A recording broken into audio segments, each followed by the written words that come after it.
1996 में पेप्सी ने एक एड निकाला, पेप्सी स्टफ। इसमें आप पेप्सी पीकर पॉइंट्स कलेक्ट कर सकते थे और उन्हें रिवॉर्ड्स के लिए एक्सचेंज कर सकते थे। टी शर्ट के लिए 75 पॉइंट्स, लेदर जैकेट के लिए 1450 पॉइंट्स और एड के एंड में दिखाया गया एक Harrier fighter jet. Price 7 million Pepsi points. एक 21 साल के स्टूडेंट जॉन लेनार्ड ने इसे मजाक नहीं बल्कि एक सीरियस ऑफर समझ लिया। जॉन ने सोचा, अगर पेप्सी ने एड में दिखाया है और उसकी कीमत लिखी है तो उन्हें ये जेट देना ही पड़ेगा। लेकिन क्या एक सॉफ्ट ड्रिंक कंपनी सच में एक वॉर प्लेन दे सकती है? आज की कहानी इसी अनोखे केस की है। अब जॉन लेनार्ड कोई मामूली लड़का नहीं था। उसने कैलकुलेशन की। 7 मिलियन पॉइंट्स के लिए उसे लगभग 1.9 करोड़ पेप्सी की बोतलें पीनी पड़ती, जो कि नामुमकिन था। लेकिन उसने पेप्सी के रूल्स की फाइन प्रिंट को ध्यान से पढ़ा। वहां लिखा था कि अगर आपके पास कम से कम 15 ओरिजिनल पॉइंट्स हैं, तो बाकी के पॉइंट्स आप 10 सेंट्स प्रति पॉइंट के हिसाब से कैश देकर खरीद सकते हैं। जॉन का दिमाग घूमा। उसने कैलकुलेट किया कि 7 मिलियन पॉइंट्स की कीमत बनती है ठीक $7 लाख। अब मजेदार बात सुनिए, उस हैरियर फाइटर जेट की असली कीमत उस वक्त $23 मिलियन यानी लगभग 190 करोड़ रुपए थी। जॉन ने सोचा, $7 लाख लगाओ और $23 मिलियन का जेट ले जाओ। Business of the century. उसने 5 इन्वेस्टर्स को राजी किया, एक चेक साइन किया और पेप्सी के ऑफिस भेज दिया। साथ में एक नोट लिखा, ये लीजिए चेक, मुझे मेरा जेट चाहिए। पेप्सी के एग्जीक्यूटिव्स के होश उड़ गए। उन्होंने सोचा ये कोई मजाक है।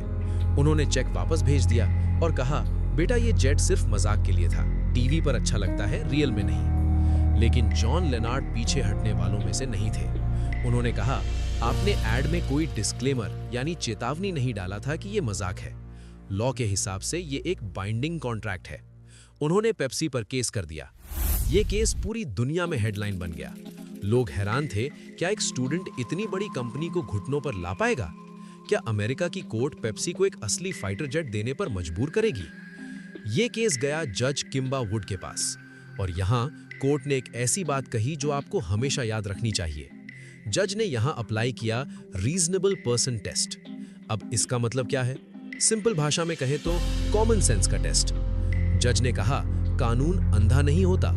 अगर कोई दुकानदार मजाक में कहे कि 1 साल तक मेरी दुकान से चाय पियोगे तो मैं तुम्हें ताजमहल दे दूंगा, तो क्या आप उसे सच मानकर कोर्ट चले जाएंगे?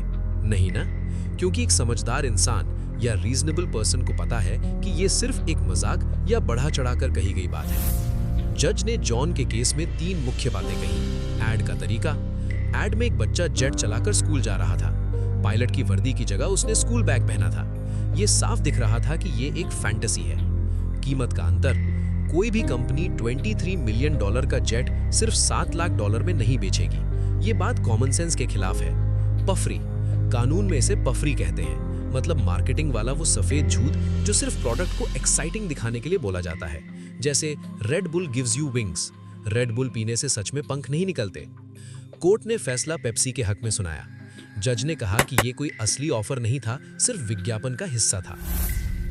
जॉन लेनार्ड को जेट नहीं मिला, लेकिन उनका नाम कानून के इतिहास में हमेशा के लिए दर्ज हो गया।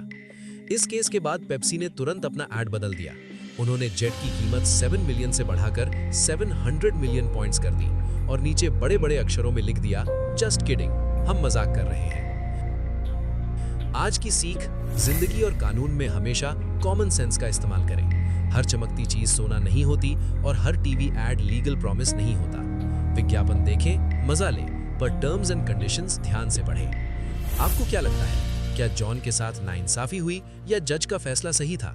कमेंट्स में बताइए और ऐसे ही दिलचस्प कानूनी किस्सों के लिए सब्सक्राइब और लाइक करें।